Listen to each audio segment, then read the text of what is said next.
Hello everyone, and welcome back to another video here on the channel today. And last time we talked about Demon's Souls, and like I said at the end of that video, I actually did go and replay the original game, and I just finished my run of that last night. So I thought, you know what, with the bosses fresh on my mind, I thought it'd be fun to do a Rate the Bosses of Demon's Souls video. So I'm going to be doing what I did for my Rate the Monsters series in Monster Hunter, where I would rate them on a tier list, but then I would also give them a rating out of 10, 1 being horrible, 10 being incredible. All right, without further ado, let's get straight into it with our first boss of Demon's Souls, Vanguard.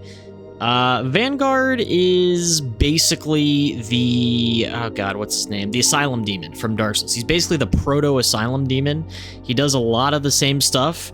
The little butt slam, the just slow lumbering swings. I think I'm gonna have to give Vanguard like a C, and I'll give him like a 6 or a 5. I'll say a 5. Like, he's fine. He's average. He's nothing crazy, but nothing. He's not horrible either. He's a pretty good introductory boss, I think, just like the Asylum Demon is in Dark Souls. All right, next up, we are going to do the Tower Knight. I think that the Tower Knight is personally S tier. One thing about Demon's Souls that really, in my opinion, separates it from the later Souls games like Dark Souls or, you know, Elden Ring, any of the later ones, is that they really had a more of a focus on bosses in this game having like gimmicks or weaknesses that you would have to exploit.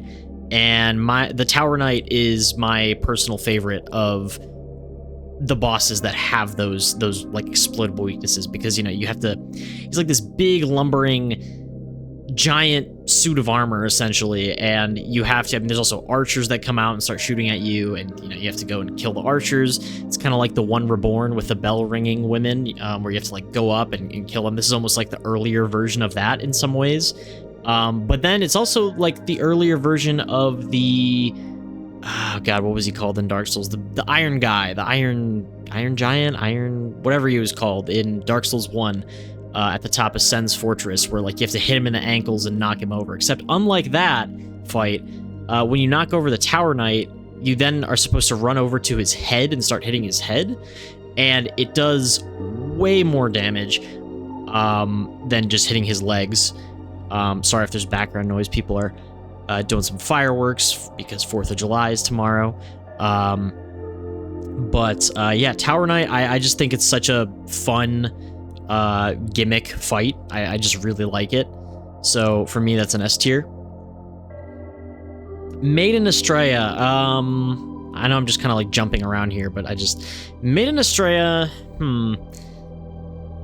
it's a really interesting concept for a boss, but she's not really the boss herself. I like the vibes of the fight. I really like the music, and everything, and like the lore implications and everything. But as an actual fight, I don't really think she's that great. Like she's just kind of, you just fight Garl Vinland and then you talk to her and then that's it, you win. So I think for that, I'm going to... Oh, yeah, by the way, I forgot. Tower Knight, I would give Tower Knight like an 8. I think Tower Knight is like an 8. For Maiden Estrella, I'm going to give her like a 4. And I'm going to go into... We're going to go like low C tier for Maiden Estrella. Armor Spider. So I will say, you know, even though my whole last video was...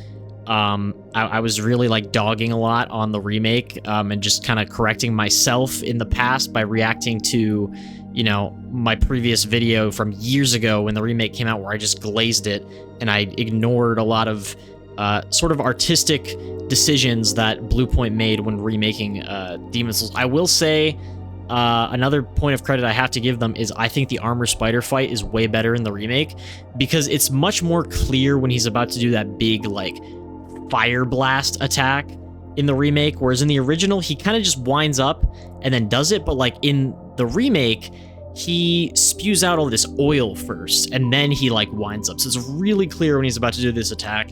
It's still an all right fight though. I think I'll give this one also like a C tier, like a I mean, it's more interesting than Vanguard, so I guess I'll give it like a 6. And I'll put it above Vanguard. Flame Lurker. Okay, so Flame Lurker is pretty much like a Dark Souls boss. I mean, unless there's some gimmick he has to exploit, I'm sure he has some weakness, but it really is just about dodging. You can just cheese him by hiding behind this bone pile that he just runs towards, and he doesn't know how to go around it. If you position right. But he has these like annoying explosions that he does constantly. He's still a cool fight though, and a fun fight. So I'm gonna give him like a B tier. I'm gonna say like a solid 7 out of 10. I don't. Well, maybe he is like an A tier. I'll do A tier. He's like a 7 for me. Dragon God. Cool idea, but very just. You see the Dragon God in the opening of Demon Souls, and he's like coming over this fortress, and then that never happens in the game. Instead, you just fight him deep underground, and it's like a stealth battle. You have to hide behind these pillars, and then you have to fire the ballistae at him, and then you smack him in the head a little bit, and he's dead. To be fair, I don't know exactly how else they would do the fight with this guy, but something a little more traditional and epic with this guy I think would have been a bit cooler, to be honest. Just a bit underwhelming. But I mean, the lore implications are cool and everything, and I mean, like, the stealth aspect is interesting. So for that, I'll give some brownie points. I'll say like a. I think I like it less than Vanguard, so I'll say like a 5 as well. Adjudicator. I think Adjudicator is like a 6, but I'll do B tier because I really like the gimmick of having to like hit the blade in his side, and then he falls over and you hit the bird to do damage. Or I mean, you can just snipe him with spells and stuff from up top, but that's a bit more risky because he can hit you pretty easily up top with his blade. Not that crazy of a fight, but I just think the gimmick is fun, so I'll say like a 6 for Adjudicator. Old Hero. I am gonna say A tier for Old Hero. Another fun gimmick. You could just fight him normally, but if you know what you're doing, if you put on the Thief's Ring and you just walk around and then hit him and then run away, like do hit and run tactics, this guy will have no idea where you're at because he's blind, and the Thief Ring will just make you invisible to him. Like, he won't even know where you're at most of the time. And so I think that's a pretty fun idea as well. So I'll give him like a 6. No, a 7. I think I said Flame Lurker's like a 7. So yeah, he's like a 7 as well. Storm King, the first version of the whole Storm Ruler picking up a special weapon with like wind abilities and using it to kill the boss. We had Storm King, then we have Yorm the Giant in Dark Souls 3, and then we have Rykard in Elden Ring, which I think is the best version of this type of fight. I like the Storm King though. I think it's it's not a hard fight, but it's just another fun gimmick. I think I'll put it above Adjudicator, and I'll also give it like a 6, maybe a 7 if I'm feeling generous. Fool's Idol, the proto Pinwheel, if you like. I think this fight is honestly better than Pinwheel in Dark Souls. This is another one. I don't think she's quite. I just like the Storm King more, even though it's more gimmicky. But for Fool's Idol, I will also give her like a 6. And I really like how you have to kill the one guy up top, otherwise she just spawns indefinitely. Like, you have to kill the guy before the fight. I think that's kind of funny. Also tragic if you've ever run into that.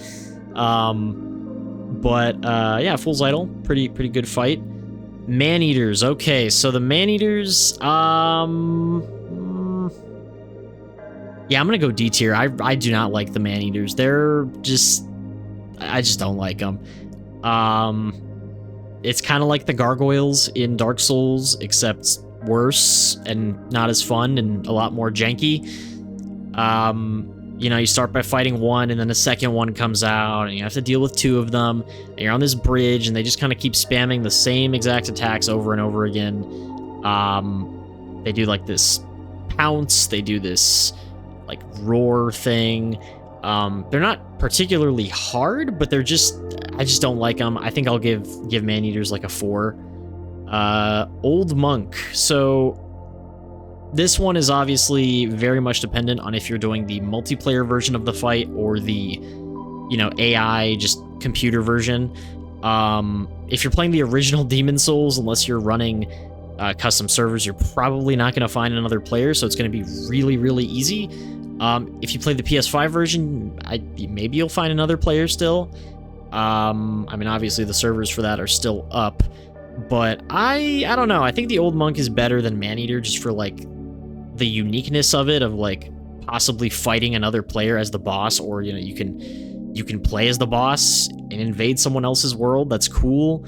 But so I'll give it like a 4 as well, but I think it's better than the Maneaters just for the uniqueness of it.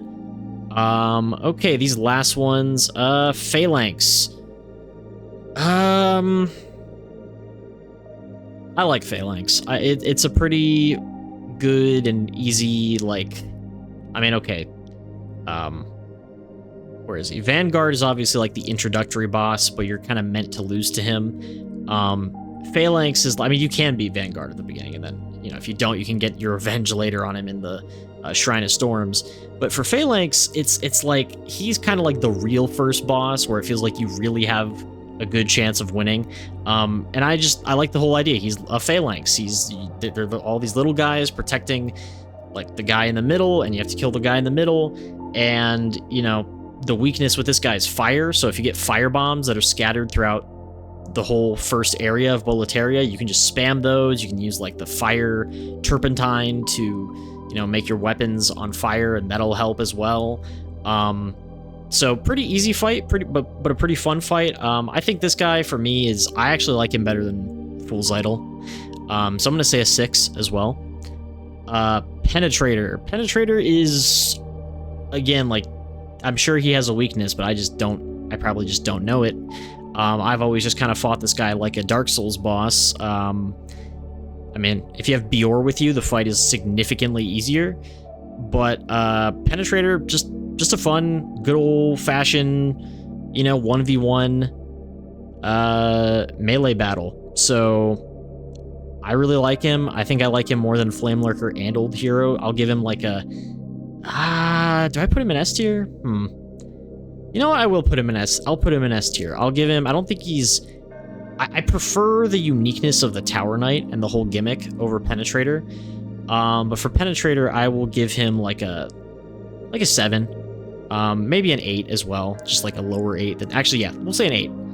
Old King Allant. So Old King Allant, the final boss of the entire... Actually, no, I'll do him last. Let's do Leechmonger and Dirty Colossus. Leechmonger, weak to fire, can regenerate. I don't really like him that much.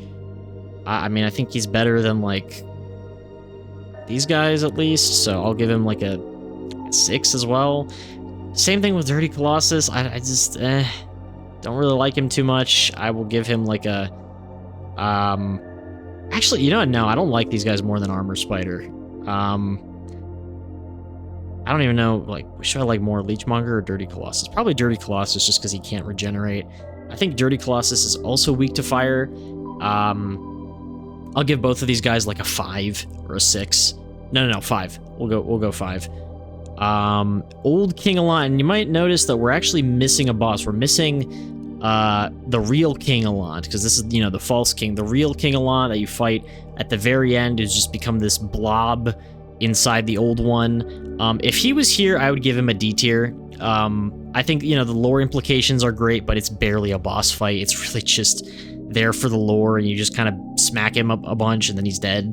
And he doesn't really fight back too much, so I would put him in D tier at like a 3, I guess, or a 4. 4. Let's say 4 just to be generous. But the fake King Allant, the one that you fight at the top of the Boletarian Palace, S tier. I mean, come on, best boss in the game. I'd probably give him like a 9 out of 10. Just another good old-fashioned boss battle, melee battle. The most unique thing that he has is his one grab attack, where he will actually drain levels from you which is crazy. They've never had another boss in the entire series that could do that. It sounds pretty bad. It kind of is, because you know how it works is like it looks at what you leveled up last and takes like a point away from that. But his grab is like it's pretty hard to get grabbed by that. Yeah, this is my final Demon Souls boss tier list. So what about you though? Which bosses in Demon Souls are your favorite or your least favorite? Let me know in the comments below, and I will see you guys in the next video.